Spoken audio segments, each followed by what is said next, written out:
도널드 트럼프 미국 전 대통령이 재선에 성공하면서 우주항공 산업이 각광받고 있습니다. 특히 대선을 직접적으로 지원한 일론 머스크의 스페이스X가 직접적인 수혜를 받을 것으로 예상되는 가운데 어제 LG 에너지솔루션이 스페이스X의 배터리를 공급한다는 소식이 전해져 시장에서 큰 주목을 받았는데요. 우주산업이 본격적으로 개화하는 현 시점에서는 인공위성 그리고 발사체 제조 분야가 수혜를 입을 것이라는 분석이 나옵니다. 민간 우주항공 시대 투자 포인트 들어보시죠.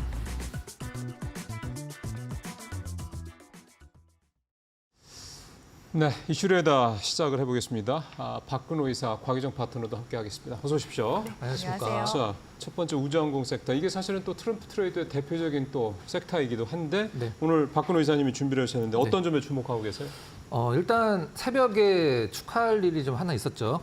무궁화 위성이 이제 스페이스X에 실려서 발사가 됐는데 그래요? 발사 성공해서 이제 제대로 안정적으로 안착을 했다라는 소식이 이제 새벽에 좀 전해졌고요. 네.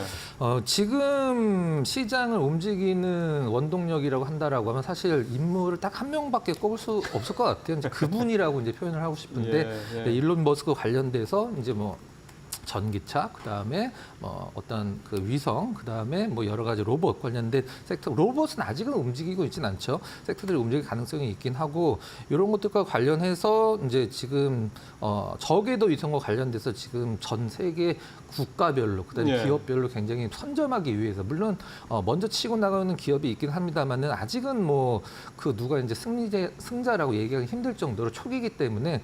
이런 관련된 기업들을 미리 좀 알아두고 일단 뭐 선점한다는 느낌으로 보시면 될 것 같아서 이슈를 이제 저궤도 위성통신으로 한번 좀 꼽아봤습니다. 예. 자, 저궤도 위성통신을 지금 이게 가져왔는데 이게 사실은 우리가 조금 우리가 좀 위성을 직접 네. 제작을 하는 수준이 돼 있고, 그렇죠. 네. 그리고 우리가 좀 이제 발사하는 단계까지는 왔는데 아직은 상업화까지는 아직은 좀 네. 아닌 거고 좀 계속 쏘고 있긴 합니다만. 제가 설명을 조금 더 드려볼까요? 네네. 네. 무광화 위성이 발사가 됐을 때 이제 거기 달리는 이제 단어가 있는데 정지궤도 위성이라고 써 있어요. 그렇죠. 정지궤도 위성인데. 우리가 볼 때는 정지지만 그 위성은 사실 지구의 자전 속도와 똑같이 움직이고 있는 그렇죠. 거거든요. 예, 예. 근데 이 저궤도 위성 우리가 이제 그 스타링크라고 하는 스페이스X 스타링크라고 이 저궤도 위성 같은 경우는 그 저궤도기 때문에 지구의 중력의 영향을 많이 받거든요. 그래서 정지궤도 위성처럼 자전 속도가 똑같은 게 아니라 지구의 자전 속도보다 훨씬 더 빨리 돌고 있는 상황이거든요. 그래서 그런 것들을 쏘는 신호를 잡아내려고 하면은 굉장히 좀 중요한 안테나 부분적인 그렇죠. 기술이 중요하기 때문에 그런 부분들의 산업도 이제 보시면 될 것 같고요. 예. 일단 누가 하는지부터 잠깐만 설명 좀 드리면은 물론 관련주들을 한번 쭉 들어보고 네. 우리 이제 고은별 앵커 통해서 그 다음에 이제 우리 이사님이 소개를 해주시는 게. 조금 더 이제 시청자분들께서 이해하시기에 좀 도움이 될 것 같습니다. 일단 전체적으로 한번 어떤 종목들이 있는지 한번 보죠. 고은별 앵커. 네, 국내 증시 우주항공 산업을 영위하고 있는 기업들, 스타링크와 연관되어 있는 기업들 이야기를 나눠보겠습니다. 우선 어제 시장만 보게 된다면요. 어제 시장에서는 우주항공 산업군들 관련된 기업들의 매기세가 유입되는 게 확인이 됐고요. 그 가운데서 스페이스X와 사업을 영위하고 있거나 아니면 유상증자에 참여한 기업을 중심으로 강한 상승이 나왔습니다.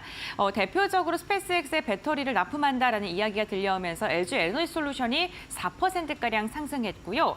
이와 함께 AP 위성 같은 경우에는 3%대, 세트레가이도 1%가량의 오름세가 확인이 됐습니다. 우주항공 관련 기업들 보게 된다면요. 스페이스X와 관련해서 두 자릿대 강세를 보였던 종목군들은요. LK 삼양이 상한가에 도달하는 데 성공을 했고 이 부분도 체크해 보시면 좋을 것 같습니다. 대표적으로 국내에서 우주항공 사업을 영위하고 있는 기업들 한화시스템의 최근 추세가 굉장히 좋죠. 6거래일간 오름세 지속하고 있고 5일 차트를 보게 된다면 한국항공우주와 동일하게 꾸준한 상승 추세 단기적으로 이어가고 있는 상황입니다. 한국항공우주도 외국인과 기관의 매수세가 유입되면서 신고가 돌파 행진 이어가고 있고요. 전일에도 7%가량 오름세 확인되고 있습니다. 대형주들뿐만 아니라 중소형 개별주들의 흐름도 지금 괜찮은 상황이고요. 특히나 LP위성의 상승세가 굉장히 무섭습니다. 최근 흐름을 보게 된다면 상한가를 기록한 뒤에도 꾸준하게 오름세를 이어가고 있고요. 전일에도 3%가량의 상승력이 나타났습니다. 이렇게 우주항공 관련 기업들의 최근 흐름 살펴봤는데요. 그렇다면 이 기업군들 가운데 우리가 더 눈여겨볼 만한 기업은 어떤 게 있을까요? 지금 바로 알아보시죠. 예, 잘 들었습니다. 이제 박근호 이사와 얘기 좀 이어가겠습니다. 앞서 저궤도 위성 통신 관련해서 이제 안테나의 중요성 얘기를 네네. 말씀을 이제 잠깐 해주셨는데 안테나가 왜 중요한 겁니까? 일단 우리가 기존의 안테나라고 하면 이제 수신만 하는 역할을 하는 게 안테나라고 보통 부르잖아요. 그렇죠. 근데 이제 예. 저궤도 위성과 관련된 안테나는 서로 교신을 하거든요. 어. 이 위성들이 이제 정지되어 있는 게 아니라 계속 지구보다 빠른 속도로 돌죠. 돌기 때문에 네. 그 위성들을 계속 추적해서 안테나들이 계속 움직여야 되는 부분들이 있기 때문에 그런 부분은 기술력으로 굉장히 좀 중요한 부분이고 앞으로 뭐 6G라든가 아니면 그렇죠, 무인 그렇죠. 항공기 이런 부분에서 많이 쓰일 수 있는 부분이 저궤도 위성이라 굉장히 좀 중요한 부분이라고 생각을 하고 있습니다. 6G로 가게 되면 사실은 이제 중계기 현재 네네. 5G까지는 중계기를 이제 지상에 그렇죠. 깔아가지고 이제 뭐 하는데 네. 6G로 가면은 그거 가지고는 안 된다면서요? 그렇죠. 근데 지금 현재 우리가 보통 스페이스X에는 스타링크를 보면 예. 시장 이제 참여자들 좀 약간 잘못 알고 계신 게 있는데 스페이스 링크가 있으면 제가 휴대폰으로 바로 통신을 할 수 있는 게 아니거든요. 그렇죠. 하나 거쳐야 되거든요. 그렇죠. 우리가 보통 우리가 그 스카이 TV 같은 네. 이제 그 위성을 안테나가- 안테나를 달잖아요. 예. 그런 게 있어야지만 이제 직접 이제 통화를 할 수 있거나 데이터를 쓸 수 있는데 이제 그게 앞으로 이제 직접적으로 할 수 있는 부분까지 기술이 발전을 할 수 있는 부분들이 있는 거죠. 그러니까 내가 내 핸드폰으로 네. 저궤도에 있는 위성과 직접 연결이 돼서 뭐 네네. 전화도 하고 뭐 네. 영상도 보낼 수 이런 식의 이제 시대가 올 거다. 네. 6G 시대가 이제 되면. 앞으로는 이제 그렇게 뭐 될 수밖에 없다고 생각을 하고 있고요. 근데 관련된 기업들을 한번 좀 예, 살펴보시면 어떤 게 될- 있습니까? 인텔리안 테크를 좀 준비를 했는데요. 네. 뭐 굉장히 좀 잘 아시는 종목이죠. 우리나라에서는 경쟁자가 없고 글로벌적으로도 거의 탑 티어에 있는 종목인데 제가 이제 이미지를 하나 준비해 왔는데 인텔리안 테크의 기술력이 어느 정도 되는지를 한번 좀 설명을 드리기 위해서 그러시죠. 네. 관련된 어떤 라이벌 기업들과의 이미지를 좀 준비를 했습니다. 위쪽에는 중요한 안테나가 이제 5개가 나와 있고요. 왼쪽에는 메뉴에 이제 인텔리안 테크, 그 다음에 세 번째 이제 스타링크가 있는데 동그라미가 돼 있는 거는 이제 그 기술력을 갖고 있다는 뜻이고요. 그다음에 X가 돼 있는 거는 뭐 아직까지는 그 기술을 개발하지 못했다는 뜻이 될 것 네. 같습니다. 잠깐 설명 좀 드려볼게요. 왼쪽 맨 위에 VSAT라고 돼 있는 건 이제 베리 스몰이라는 뜻인데 베리 스몰 안테나죠. 네. 지금 현재 인텔리안 테크밖에 기술이 없는 거고요. 그 부분에 밑에 보면 이제 GEO, MEO, ARIO라고 돼 있는데 GEO가 이제 스타링크가 쓰는 실질적으로 그 저궤도 위성, 그 다음에 MEO 같은 경우는 우리가 자동차에서 쓰는 뭐 내비게이션 같은 거죠. ARIO 같은 경우는 이제 군사 위성이라고 보시면 될 것 같고 두 번째 게 가장 중요한데 플랫 패널 같은 게 가장 중요한데 이게 지금 스타링크가 쓰는 그 안테나죠. 기존의 파라볼릭 안테나라고 동그란 안테나에서 저 이제 네모난 걸로 이제 지금 기술이 발전하고 있는데 이 부분에서 인텔리안 테크의 기술력이 가장 중요한 부분을 나타내고 있는 상황이고요. 세 번째 이제 동그란 부분 같은 경우는 이제 GMDDTSS라고 되어 있는데 해상 조난 시스템과 관련된 부분이 이게 시장이 거의 2조 원이 넘는 시장이거든요. 이 예. 부분도 실질적으로 이제 인텔리안 테크 기술력이 굉장히 좋고요. 네 번째는 그냥 뭐 안테나로 보시면 될 것 같습니다. 게이트웨이. 다섯 번째는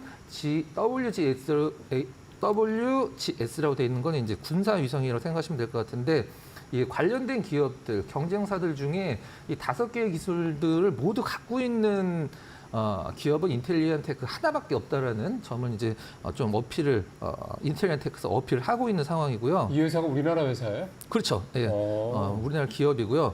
그럼 어떤 기업들이 있냐라고 하면 저궤도 위성 통신에서 지금 가장 앞서 나가고 있는 것은 뭐 여러분들 다 아시겠지만 스타링크가 가장 앞서 그렇죠. 나가고 있고요. 그다음에 영국과 유럽의 연합이라고 할 수 있는 원액과 텔레셋이 이제 합병을 했죠. 이 부분과 관련돼서 인텔리안 테크가 가장 중요한 기업이라고 생각하시면 될 것 같습니다. 아마존도 몇 년 전까지만 하더라도 이 저궤도 위성과 관련돼서 굉장히 피력을 좀 했었는데 최근에는 좀 약간 네. 별다른 어떤 뉴스나 기사들이 업데이트가 없는 걸로 봐서 약간 좀 숨을 죽이고 있는 상황을 보시면 될 것 같아요.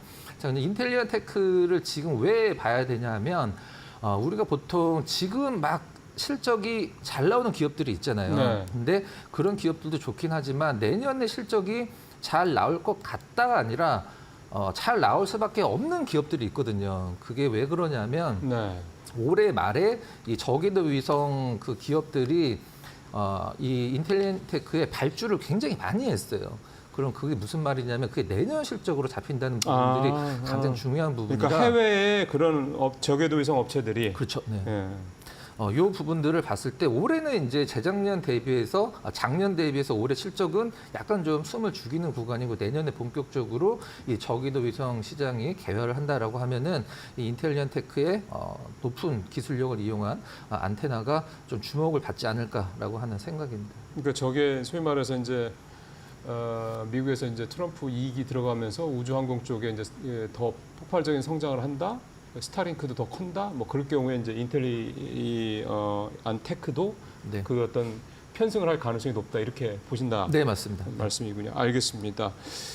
자, 지금 인텔리안테크 사실 이렇게 5가지 중에서 그 기술을 다 갖고 있는 데는 이 회사가 유일한데 이게 우리나라 회사라는 게 참 되게 놀랍고 자랑스럽네요. 자, 그렇다면 이제 곽유정 파트너는 이제 항공우주 쪽 관련해서 이제 어떤 기업을 좀 생각하십니까? 네, 저는 한국항공우주를 가지고 왔는데요. 지난 8, 9월 달에도 제가 한 번씩 리뷰를 좀 도와드렸었던 종목이긴 한데 그때 당시에는 이제 방산 종목들이 다 올라갈 때 한국항공우주가 왜 박스권에 갇힐 수밖에 없었는지에 대해서 제가 초점을 맞춰서 브리핑을 도와드렸던 것 같아요. 아무래도 전투기를 만드는 또 기업이다 보니까 전투기를 만드는 기업들은 사실 뭐 미국이나 서양권에서 더 잘 만들긴 하거든요. 그래서 그런 점에 있어서 경쟁력이 좀 부족할 수 있다라는 부분들을 꼬집어서 말씀을 드렸었는데 그럼에도 불구하고 이 한국항공우주의 모멘텀을 계속 좀 찾아갈 필요성은 있다라고 말씀을 드렸습니다. 그런데 딱 지금 그 트럼프 트레이드와 딱 맞물리면서 우주항공 섹터가 지금 부각을 받고 있는 중이거든요. 보통 이런 이제 산업이 대세 상승을 만들어갈 때는 몇 가지 이제 조건이 있다고 볼 수가 있습니다. 대표적으로 뭐 매크로 환경이라든지 내지는 기업에 대한 투자 이슈 그리고 내지는 정부 쪽에서 지원 정책이 나오거나 했을 때 대세 흐름이 나올 수 있다고 볼 수 있을 것 같은데요. 올해 지금 보니까 우주항공 분야 같은 경우에는 미국에서 구글과 버라이즌 등의 빅테크 기업들이 최근에 이제 우주항공 산업에 투자하거나 파트너십을 맺기도 했었고요. 정부 정책과 이제 규제 완화 부분에서는 올해 이제 우리나라 이제 정부 쪽에서는 올 초 우주 산업 지원을 위해서 2027년도까지 우주 개발 예산안을 50% 정도 증액시키겠다라고 발표를 하기도 했었습니다. 근데 이에 따른 사실 수혜가 많이 부각이 되지 못했었는데 딱 지금 이제 트레이드 수혜 섹터로 엮이면서 지금 또 상승세가 나와주고 있기 때문에 계속해서 좀 주목해볼 만한 시기라고 보여지고요. 이제 저궤도 이제 위성 관련해서 말씀을 하셨는데 그 한국항공우주 같은 경우에는 KT와 KT셋과 같이 함께 통신 위성 시스템 개발 및 6G 저궤도 위성 사업 협력을 위한 상호 협력 업무 협약을 최근에 체결을 하기도 했었습니다. 그럼으로써 이제 향후 6G 위성 통신이 활용이 될 유무인 복합 전투 체계 개발을 담당하면서 군 위성 통신 사업을 좀 주도해 나가겠다라고서 이제 밝히기도 했었는데요. 최근에 이 한국항공우주 같은 경우에는 제노코라는 기업도 이제 계속 인수를 하면서 우주 사업에 대한 역량도 계속해서 강화해 나가고 있고 방산 쪽에 있어서도 핵심 부품을 지금 내재화하려고 하는 시도가 지금 계속 엿보이고요. 여기에다가 올 초 같은 경우에는 군 전찰 위성 2호기를 이제 발사에 성공을 했습니다. 그렇기 때문에 계속해서 향후 군 위성 사업 수주를 위한 경쟁력이 지금 확보가 되어가고 있는 상황이기 때문에 지금 시점에서는 좀 주목해볼 만한 종목이라 보고 있고요. 기술적인 흐름 봤을 때도 지금 한 2, 3년 정도 주가가 월봉상 흐름 봤을 때 삼각 수렴 형태로 가다가 최근 이제 근래 들어서 전고점을 지금 돌파를 하면서 강하게 지금 시세를 내주고 있는 중이에요. 그렇기 때문에 다른 타 방산주들보다 못 갔다는 점 그리고 지금 현재 우주항공 산업이 곽강을 또 받고 있다라는 점을 미루어 봤을 때 현 구간에서는 8만 원 구간대까지도 추가적인 시세가 나와줄 가능성 엿볼 수가 있는 종목이라고 보고 있기 때문에 한국항공우주 우리 청자분들도 같이 함께 보시면 좋을 만한 종목이라고 보고 있습니다. 예, 한국항공우주 카이는 사실은 KF-21, FA-50, 수리온 요것만 생각을 방산주로만 생각을 하다가 이 우주항공 쪽, 그러니까 지금 말씀하셨던 것처럼 이 위성 쪽에 이렇게 또 기술을 갖고 있다는 걸 또 새삼 다시 한번 확인을 좀 하게 됩니다. 그래서 오늘 항공우주 관련해서는 인텔리안 테크, 그다음에 한국항공우주 이 두 종목을 여러분들께 좀 두 분께서 각각 추천을 좀 해드렸고요.